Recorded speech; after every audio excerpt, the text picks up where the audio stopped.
Hello everyone, welcome to commerce net achievers. My name is Talveer Singh और सबसे पहले आप सभी का बहुत बहुत थैंक यू चैनल के साथ जुड़ने के लिए। और अगर आप ये वीडियो हमारी पहली बार देख रहे हो तो अभी चैनल को सब्सक्राइब कर लीजिए और उसके साथ जो बेल का आइकन बना है उसे जरूर प्रेस कर लीजिए ताकि जो भी मैं वीडियो अपलोड करूं उसकी नोटिफिकेशन आपको सबसे पहले मिले और आपकी प्रिपरेशन और भी अच्छे तरीके से चलती रहे। तो आज की एक वीडियो है, उसमें मैं कुछ इंपॉर्टेंट पॉइंट्स हैं जो आप लोगों के साथ डिस्कस करने वाला हूं। मगर उससे पहले अगर आपने मेरा टेलीग्राम चैनल ज्वाइन नहीं किया है कॉमर्स नेट अचीवर्स तो उसको ज्वाइन कर लीजिए। 50,000 से ज्यादा बच्चे वहां पे जुड़े हुए हैं जो फ्री में क्लासेस की नोटिफिकेशन, पीडीएफ और भी जो इंपॉर्टेंट बातें हैं वहां पे आप लोगों को टाइम टू टाइम मैं प्रोवाइड करता रहता हूं। अगर आप अनअकैडमी पर सब्सक्रिप्शन लेना चाहते हो तो वहां पे आप सब्सक्राइब भी कर सकते हो। तलवीर एस मेरा रेफरल कोड है, इस रेफरल कोड से आपको डिस्काउंट भी मिल जाएगा और स्पेशल क्लासेस के लिए भी आप इस कोड को यूज कर सकते हो। अब बात करते हैं आज की इस वीडियो के टॉपिक की। आपको पता है कि कल ही एनटीए नेट का ऑफिशियल नोटिफिकेशन आया है जिसमें उन्होंने बताया है कि एग्जाम है वो पोस्टपोन हुआ है।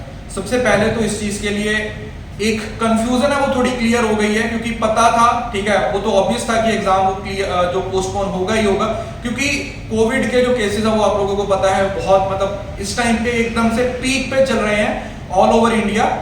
तो एग्जाम तो पोस्टपोन होना था, ये तो कंफर्म था, ठीक है, इसमें तो कोई इसमें तो कोई दो राय नहीं है। हाँ, अब एक कंफ्यूजन आप लोगों की क्लियर हो चुकी है जिसमें ये तो कंफर्म है कि अभी जो उस सेट शेड्यूल के अकॉर्डिंग, उस प्लान शेड्यूल के अकॉर्डिंग कि 2 मई से लेकर 17 मई तक आपका एग्जाम नहीं होगा, ठीक है। हो सकता है 15 दिन के लिए एक्सटेंड किया जाए, हो सकता है 1 महीने के लिए एक्सटेंड किया जाए। मुझे जो लगता है वो यही है कि आपका एग्जाम है वो मोस्ट प्रोबेबली जून में होगा जिसमें सारे जो आपके एग्जाम है उसको क्या किया जाएगा, कंडक्ट करवा लिया जाएगा। बाकी एनटीए जो भी डिसाइड करेगा वो हम देखेंगे। एक और जो इंपॉर्टेंट बात उन्होंने उस नोटिफिकेशन में लिखी हुई है वो है कि वो 15 दिन पहले आप लोगों को एग्जाम के बारे में बताएंगे। सो ये वैसी बात है कि अगर सपोज करो 15 जून को आपका एग्जाम है तो वो 31 मई को या 1 जून को आपको उसके एग्जाम के बारे में बता देंगे that you will get sufficient time जिसके थ्रू आप लोग अपनी प्रिपरेशन को, एक जो रिवीजन टाइम है आप उसको वहां पे यूज कर सकते हो। अब मैं आपको 2 से 3 बहुत इंपॉर्टेंट पॉइंट बताऊंगा, बहुत ज्यादा वीडियो लंबी नहीं खींचूंगा, सिर्फ 2 से 3 इंपॉर्टेंट पॉइंट है जो अब आप लोगों ने अभी ध्यान देना है और वो पॉइंट्स क्यों ऐड करने हैं मैं उसका भी आप लोगों को लॉजिक बताता हूं। सबसे पहली चीज तो जो आप लोगों को अपने दिमाग में बिठानी है जो कि कन्फर्म है, ठीक है। देखिए, हम रिस्क नहीं ले सकते, हम कॉमर्स के स्टूडेंट हैं, ठीक है। मे बी आप तो अलग अलग स्टूडेंट्स अलग अलग कैटेगरी से बिलोंग करते हो। जो कॉमर्स के स्टूडेंट्स हैं वो जानते हैं कि हमारा अकाउंटिंग में एक रूल होता है जिसको आप प्रूडेंस का रूल बोलते हो। प्रूडेंस का मतलब क्या होता है कि हम हमेशा ये अज्यूम करके चलते हैं कि फ्यूचर में हमें नुकसान हो सकता है, फायदा हो या ना हो उससे कोई फर्क नहीं पड़ता। उसी प्रिंसिपल को अब यहां पे आप लोगों ने अप्लाई करना है। कैसे? आप कह नहीं सकते क्योंकि हम एनटीए को पहले भी जानते हैं कि वो 15 दिन पहले आप लोगों का बताएंगे। वैसे तो उन्होंने बोला है वो वैसे ही करेंगे, बट अगर ऐसा नहीं हुआ, अगर 1 हफ्ता पहले उन्होंने बोल दिया कि 1 हफ्ते के बाद आपका एग्जाम है तो उसमें आप कुछ नहीं कर पाओगे। तो इस सिचुएशन को बचने के लिए, इस सिचुएशन को डील करने के लिए मैं आपको एक बेस्ट तरीका, एक बहुत अच्छा मेथड है वो आप लोगों को बताता हूं। मैं आप लोगों को 2 कैटेगरीज में डिवाइड कर देता हूं। एक वो बच्चे जिनका सिलेबस ऑलमोस्ट खत्म हो चुका है, जो पहले से रिवीजन कर रहे थे, पहले से ही पीवाईक्यू लगा रहे थे, वो लोग क्या कर सकते हैं। देखिए, अब आप लोग क्या कर सकते हो, आप कुछ चीजें ऐड जरूर कीजिएगा। ऐड करने का मतलब क्या होगा, जैसे आप स्टैटिक पोर्शन पे आप ध्यान ज्यादा दे सकते हो, ठीक है। आप सेपरेटली टाइम निकालिए जिसमें स्टैटिक पोर्शन को रिवाइज कीजिए क्योंकि फाइनल में स्टैटिक पोर्शन है वो आप भूल जाते हो। स्टैटिक को जरूर ऐड कर दीजिए अपने शेड्यूल में।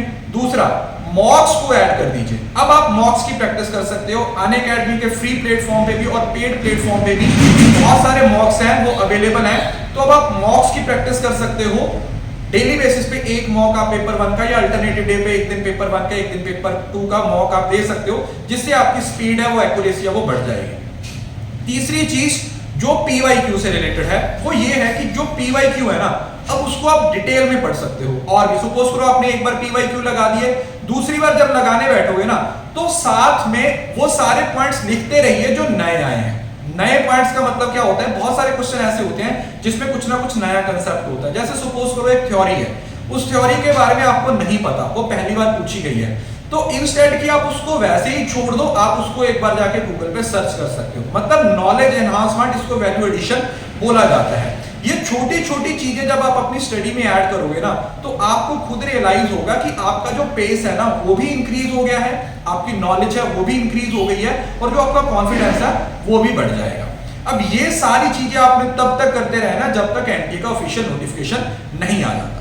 उसके बाद अगर 15 दिन है तो फिर तो आपके पास डबल एडवांटेज होगा ही होगा, क्योंकि आपकी रिवीजन भी हो चुकी है, आपका सिलेबस भी हो चुका है। फिर तो आप एक दिन में 2-2 यूनिट्स को खत्म भी कर सकते हो, एक दिन में 400-400 एमसीक्यू भी लगा सकते हो, उसमें आपको कोई ज्यादा प्रॉब्लम नहीं होगी। अब दूसरी एक और बहुत ही इंपॉर्टेंट बात जो आप लोगों ने ध्यान में रखनी है वो क्या है कि आप हर चीज को साथ में लेके चलें। मतलब रिवीजन भी करते रहें, एमसीक्यू भी लगाते रहें, एनालिसिस भी करते रहें, मॉक्स भी देते रहें। और एक चीज जो आप ऐड कर सकते हो वो है कि आप में से बहुत सारे स्टूडेंट ऐसे हो सकते हैं जिन्होंने कुछ कुछ टॉपिक छोड़ रखे होंगे। फॉर एग्जांपल हो सकता है आपने मैथ का कोई टॉपिक छोड़ रखा है, या आप लोगों ने कोई दूसरा टॉपिक छोड़ रखा है। Now you can give some times to that topic. ऐसा नहीं बोल रहा हूं कि पूरा दिन आप नए नए टॉपिक पढ़ो, नो। आप दिन में कोई भी एक स्लॉट है 1 घंटे के लिए, 1.5 घंटे के लिए, अगर आपको लगता है कि यार ये टॉपिक स्कोरिंग है बट मुझसे हुआ नहीं था, अब आप उसको थोड़ा थोड़ा टाइम दे सकते हो। मतलब 10-15 दिन अगर हैं हमारे पास एक्स्ट्रा, उसके बाद 1 महीने के बाद अगर पेपर है, तो 10-15 दिन में आप थोड़ा थोड़ा भी करके एक पूरी यूनिट खत्म कर सकते हो। ठीक है, आई होप कि आप लोगों को मेरा आइडिया है वो समझ आ रहा होगा कि आप थोड़ा बहुत नई चीजों को फोकस कर सकते हो, बट बहुत ज्यादा नहीं। अगर 4 टॉपिक आपने छोड़े थे तो पहले एक को खत्म कर लीजिए, अगर उसके बाद फिर से टाइम मिलता है तो दूसरे को खत्म कर लीजिए। ये आप कर सकते हो, मतलब ये सेकेंडरी है, ये आप करना चाहते हो तो भी कर सकते हो, अगर आप नहीं भी करना चाहते तो कोई जरूरी नहीं है। मैं सिर्फ आपको एक पॉसिबिलिटी बता रहा हूं जिससे आपकी प्रिपरेशन का जो लेवल है वो बहुत ज्यादा बढ़ जाएगा। अब वो स्टूडेंट आ जाते हैं जिनका सिलेबस पेंडिंग है, जिन्होंने अभी शुरू किया है। देखिए मैंने पिछली वीडियो में भी, जिसमें तकरीबन 50,000 से ज्यादा व्यूज थे, उस वीडियो में भी आपको यही तरीका बताया था कि जिन बच्चों ने बिल्कुल अभी शुरुआत की है ना, उनके लिए जो सबसे बड़ा उनके लिए एक चीज है जिसपे आपको ध्यान देना है, वो है आपके पीवाईक्यू को बेस बना के आप अपनी प्रिपरेशन कीजिएगा, तो आपके चांसेस हैं वो एग्जाम को क्लियर करने के काफी बढ़ जाएंगे। अब वो बच्चे जिनका सिलेबस नहीं हुआ, जिनका 30% सिलेबस पेंडिंग था, 40% सिलेबस पेंडिंग था, वो क्या कर सकते हैं? जो फर्स्ट कैटेगरी के स्टूडेंट का काम है वो तो आप लोगों ने करना ही करना है, ठीक है, रिवीजन करते रहिए, पीवाईक्यू कर सकते हो। अब इसको आप अल्टरनेटिव डे पे कर सकते हो, एक दिन आप रिवीजन कर लीजिए, दूसरे दिन आप पीवाईक्यू लगा लीजिएगा, ये वाला। अब आप लोगों ने क्या करना है, आपने अपना रिमेनिंग सिलेबस देखना है कि आपका रिमेनिंग सिलेबस कितना है। अब एक दिन का एक स्लॉट आप अपने रिमेनिंग सिलेबस के लिए दे दो। फॉर एग्जांपल मैं आपको छोटी सी एग्जांपल बताता हूं। सपोज करो आपने लॉजिकल रीजनिंग बिल्कुल ही नहीं पढ़ा, आपको पता है कि इससे 10 से 12 नंबर या 14 नंबर आपको आने थे। अब आपके पास टाइम है, आप लॉजिकल रीजनिंग खत्म कर सकते हो। तो आप उसको कैसे कर सकते हो? आप डेली बेसिस पे 1 घंटा 2 घंटे का स्लॉट है वो लॉजिकल रीजनिंग को दे दो, बट बाकी का जो शेड्यूल है वो मिस नहीं करना। मैं ये नहीं बोला कि आप रिवीजन को छोड़ के, एमसीक्यू को छोड़ के नई चीजें को पढ़ोगे, ये बिल्कुल गलत है। आप रिवीजन भी कर रहे हो, एमसीक्यू भी कर रहे हो, बट थोड़ा सा अपने आप को स्ट्रेच करके वो जो स्लॉट है उसमें आप अपना सिलेबस कवर कर सकते हो। इससे आपको फायदा क्या होगा? अब आपको मैं सबसे पहले पॉइंट पे लेके जाता हूं जहां पे मैंने बोला था कि 15 दिन का आपको टाइम मिलेगा। अब पॉसिबिलिटी फर्स्ट क्या है कि आपको सिर्फ 7 दिन का टाइम मिला पेपर से पहले, तो अब एटलीस्ट आप लोगों का सिलेबस भी कवर हो चुका है, आप लोगों की रिवीजन भी हो चुकी है, आपके एमसीक्यू भी हो चुके हैं, तो डेफिनेटली वो 7 दिन भी आप लोगों के लिए सफिशिएंट रहेंगे सारे सिलेबस को रिवाइज करने के लिए। दूसरी पॉसिबिलिटी क्या है? अगर 15 दिन का ही टाइम मिल रहा है, ठीक है जी, हमने तो अपनी तरफ से तैयारी कर ली ना, हमने तो नया सिलेबस जो हमारा पेंडिंग था वो भी कवर कर लिया। तो मतलब क्या होगा, अगर आप ये वाली मेरी टेक्निक को यूज करोगे तो आपको दोनों साइड से फायदा होगा, आपकी प्रिपरेशन में कोई रिस्क नहीं रहेगा। तो सबसे इंपॉर्टेंट पॉइंट समझ रहे हो ना, रिस्क नहीं ले सकते। अब ये जो टाइम मिला है ना, इसको यूटिलाइज करना है। ये मत सोचो कि सर पेपर पता नहीं कब होगा, सितंबर में होगा, दिसंबर, अरे भाई कभी तो होगा ना, सिलेबस से ही होगा। तो सिलेबस पे ध्यान दीजिए ना, कंटेंट पे ध्यान दीजिए, पीवाईक्यू पे ध्यान दीजिए, इधर उधर भागिए मत। एक प्रॉपर स्ट्रिक्ट रूल को फॉलो कीजिए। अगर आपने एक शेड्यूल बनाया है, आपने सोचा कि आज मुझे ये पढ़ना है, तो इसका मतलब वो पढ़ना है, उसको खत्म करना है। ऐसे हवा में तीर चलाने का कोई फायदा नहीं है।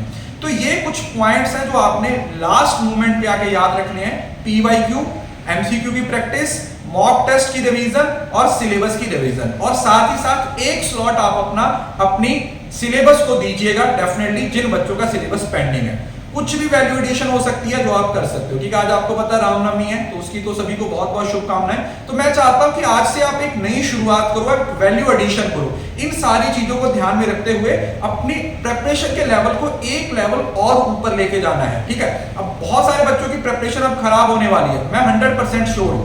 क्यों? क्योंकि अब उनके दिमाग में क्या है कि सर पेपर की तो अनसर्टेनिटी बनी है, पोस्टपोन हो गया, कब होगा हमें तो कुछ पता ही नहीं है। कोई बात नहीं, आप अपने हिसाब से पढ़ते रहिए, बट वो बच्चे जो बिल्कुल सीरियस हैं, जो एक्चुअली में इस एग्जाम को क्लियर करना चाहते हैं, जो एक्चुअली में जेआरएफ को क्लियर करना चाहते हैं, वो मेरी इन बातों का ध्यान रखिएगा। डेफिनेटली ये छोटे छोटे तरीके, ये छोटी छोटी टिप्स हैं, वो आप लोगों को बहुत हेल्प करेंगी। आप लोगों ने अगर इन चीजों को अपनी प्रिपरेशन में ऐड कर लिया तो डेफिनेटली आपको 5 दिन के अंदर ही, 6 दिन के अंदर ही या 1 वीक के अंदर ही ये रियलाइज होगा कि आपने अपनी प्रिपरेशन का लेवल है वो कितना बढ़ा दिया। So that was all about today's class। आज शाम को 4 बजे हमारी कंप्लीट स्ट्रेटेजी होगी, जिसमें मैं आपको आने वाले टाइम की स्ट्रेटेजी बताऊंगा। उसका लिंक डिस्क्रिप्शन में दिया हुआ है। कल सुबह 9, साढ़े 9 बजे हमारी पीपल और एनवायरनमेंट की एक और मैराथन है, जिसमें हम सितंबर 2020 के सारे क्वेश्चन को एक्सप्लेनेशन के साथ डिस्कस करेंगे। वो सारे लिंक आपको टेलीग्राम पे मिल जाएंगे। तो अभी जितना आप फायदा ले सकते हो ले लीजिए, क्योंकि अब ये टाइम निकल गया तो वापस नहीं आएगा। तो thank you so much. Video अच्छा लगा तो लाइक जरूर कीजिए। वीडियो के नीचे फीडबैक है वो जरूर लिखा करो, मैं सभी की फीडबैक पढ़ता हूं। अच्छा लगता है जब आप लोगों को ये चीजें फायदा देती हैं। See you soon in the next video. तब तक के लिए खुश रहें, हंसते रहें, मुस्कुराते रहें, और हाँ, इस वीडियो को शेयर करना ना भूलें, बिकॉज शेयरिंग इज केयरिंग।